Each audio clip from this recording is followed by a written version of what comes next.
안녕하십니까. 오늘도 부처님 말씀 들으시는 모든 분들 일체 고통과 고난에서 벗어나 늘 평온하고 행복한 하루 되시길 기원합니다. 오늘 신도편 45번째 이야기 수마띠의 전생소원 제목으로 강경 시작하겠습니다.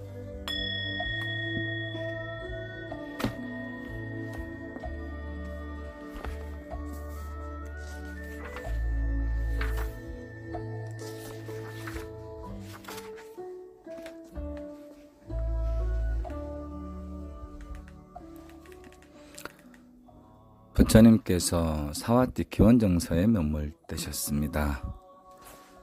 만부성의 만제장자가 수다따 장자의 막내딸 수마띠를 보고 그 미모에 감탄하면서 말했습니다. 수다따 장자는 잘 아시죠?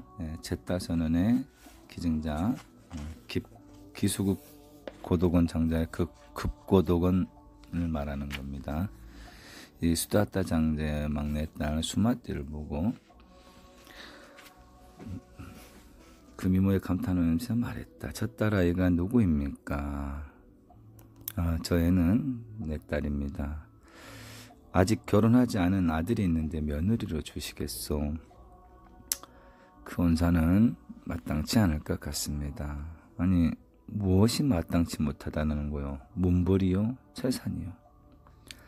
문벌이나 재산은 문제될 것이 없겠는데 믿음이 문제입니다.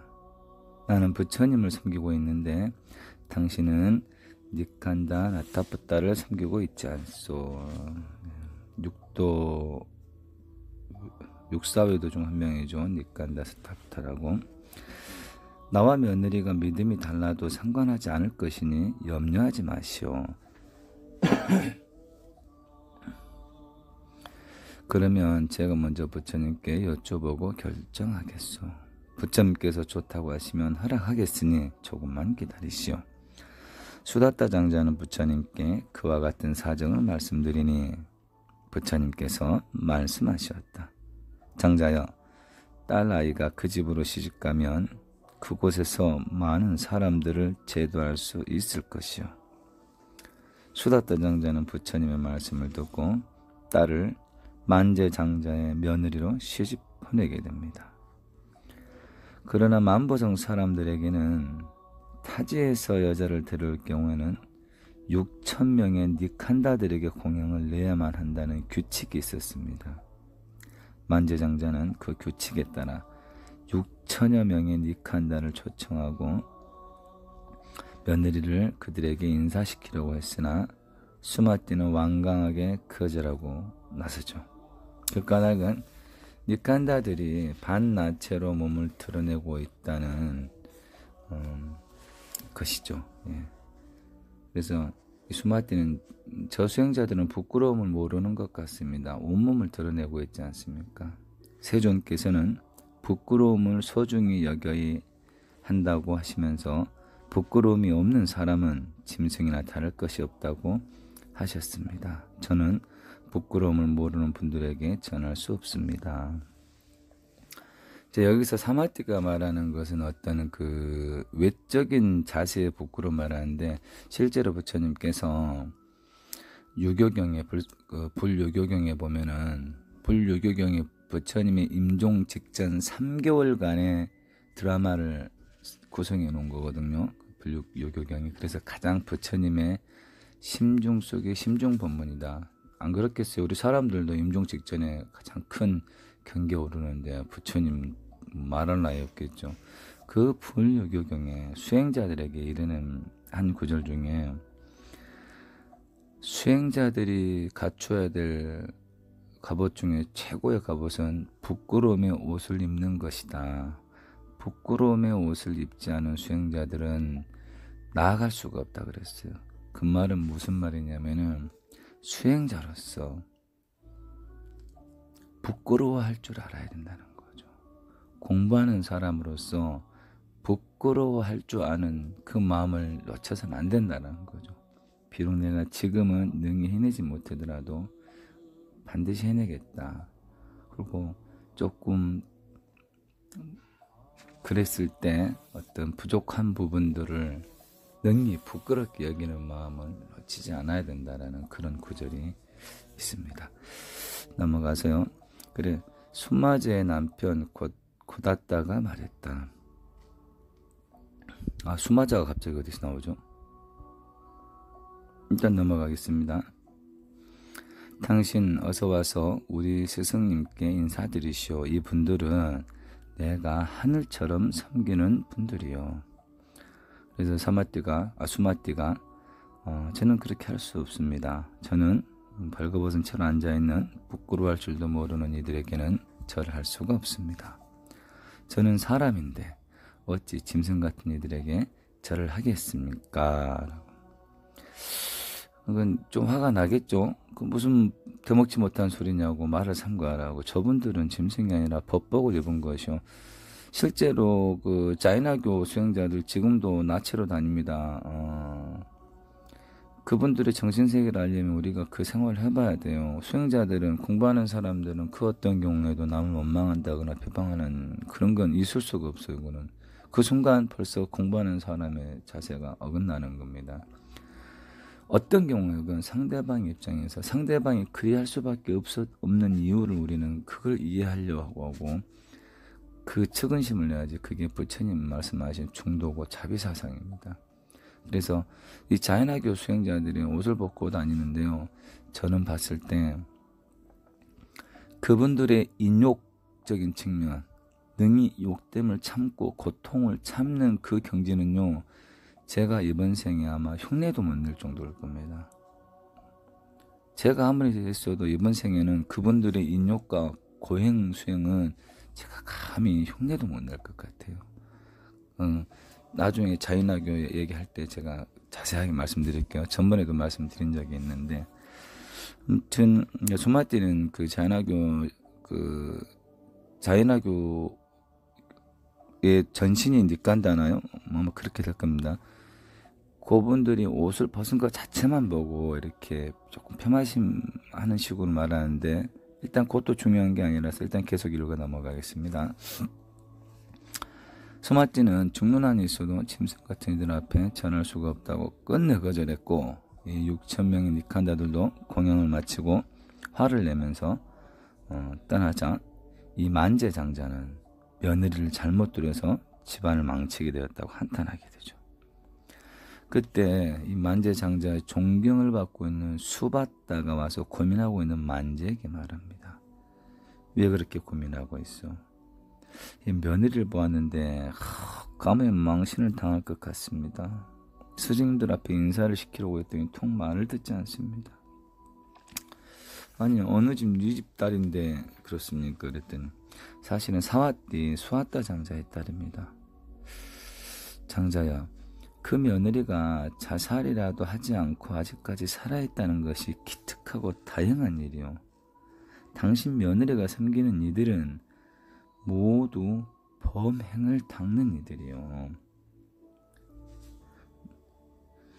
나는 당신 말에 조소하고 싶다는 표현하는데, 당신 역시 니칸다이면서 어찌 곶다마를 칭찬하고 있어? 라고 대묻습니다. 만제장자가.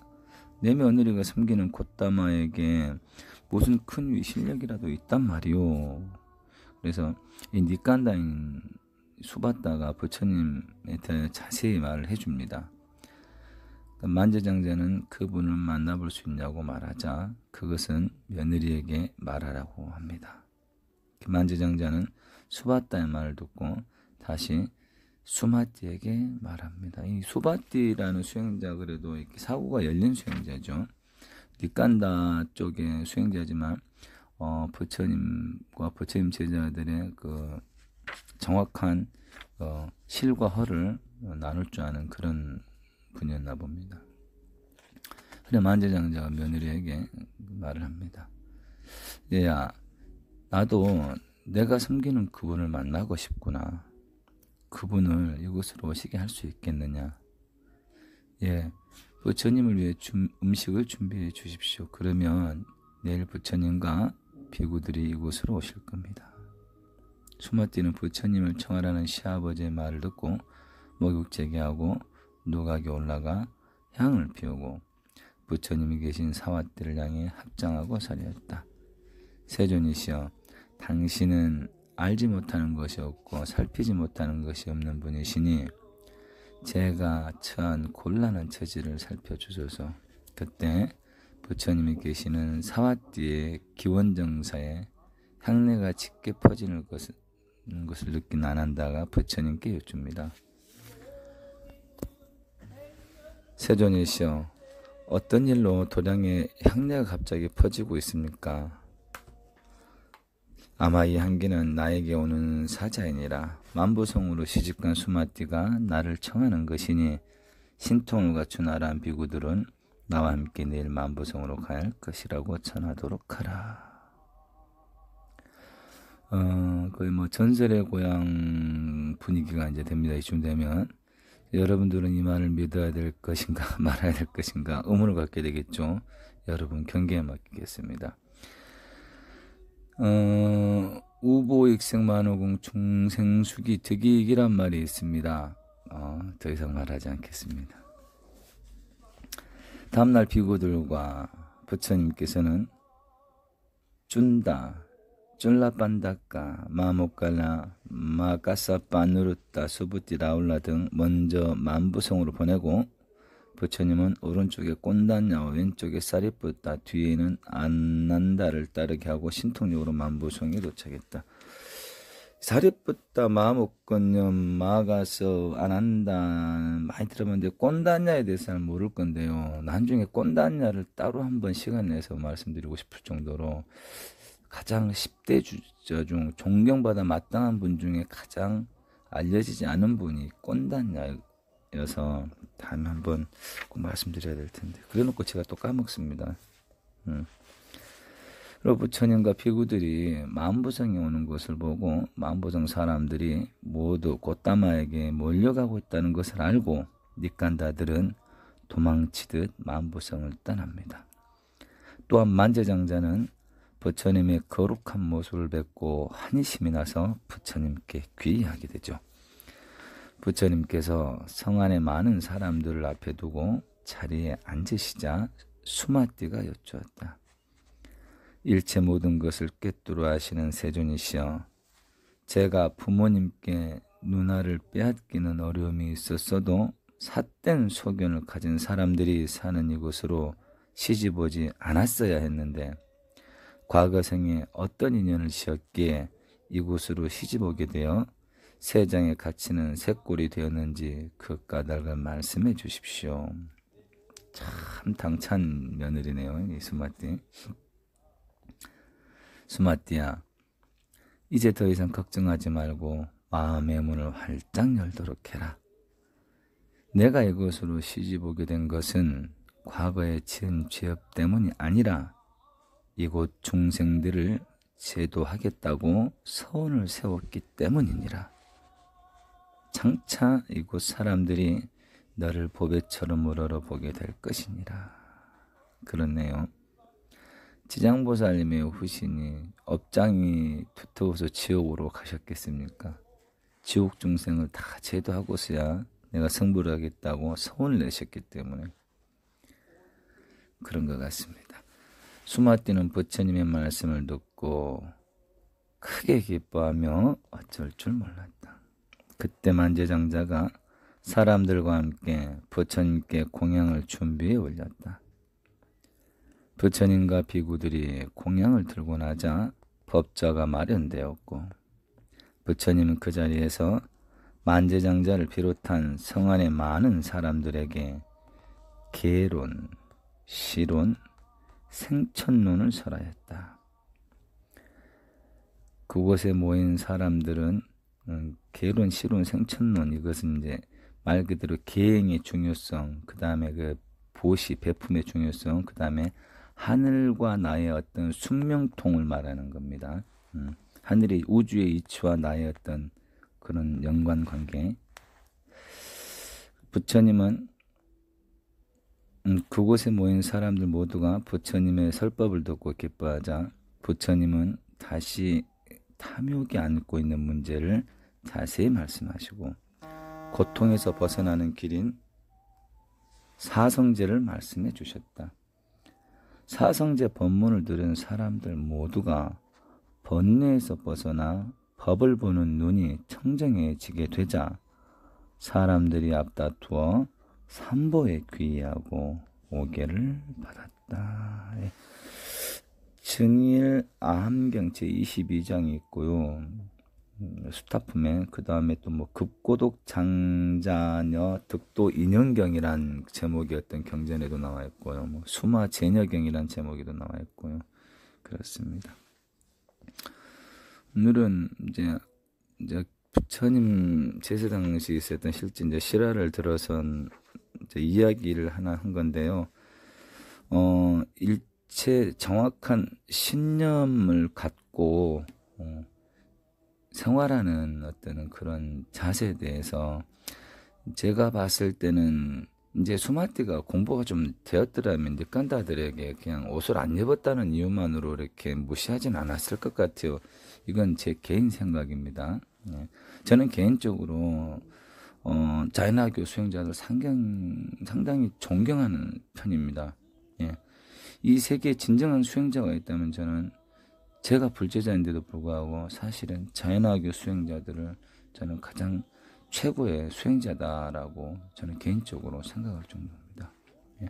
물론 뭐 불교계 큰 수종도 있지만 자연화교 수행자들은 철저하게 오픈되어 있기 때문에요. 그들의 삶 자체가 가식적이지 않고 그리고众生들을 위해서인지 그들 자신을 위해서인지 모르겠지만 철저한 고통과 인욕을 바탕으로 자기 업장을 소멸하고 그 힘으로 또 주변인들을 많이 제도하기 때문에 그 3000년 전부터 그 크게 번성하지는 않지만 잔잔하게나마 계속 지금까지도 이어져 오는 게 좀 그런 힘 같기도 하고요. 아무튼 그렇지만 부처님의 어떤 말씀을 정확하게 확립시키고 거기에 확신을 갖고 그대로 실천해 나간다는 건 참 칭찬해야 되겠죠. 그리고 또 알고 봤더니 전생에 그렇게 큰 소원을 세운 사람이었다니까 더 말할 나위 없겠습니다. 아무튼 오늘 하루도 부처님 말씀에 확신을 갖고 신념을 갖고 선업 증장시키는 하루 되시길 기원하겠습니다. 성불하십시오.